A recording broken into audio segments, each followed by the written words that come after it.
Welcome to the Slop Farm. Enjoy the video. In this video, I will explain how to change your default currency in Yahoo Finance. This is the only way to adjust how financial data is displayed within the app. First, open the Yahoo Finance application on your mobile phone. Make sure you are logged into your account. Once the app is open, look for the account icon, typically found in the bottom right corner of your screen, and give it a tap.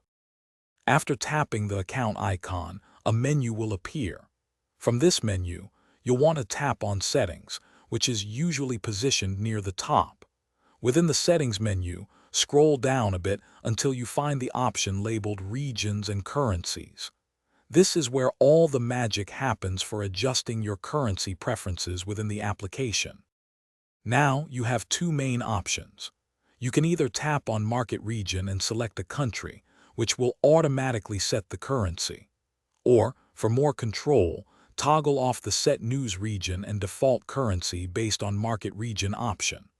Once that blue notch is off, you can then tap on Default Currency and choose any currency you prefer from the extensive list provided.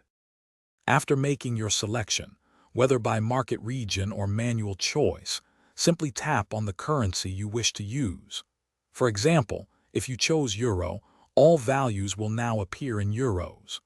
Your Yahoo Finance app will instantly update to display all financial data, such as stock prices and portfolio values, in your newly selected currency.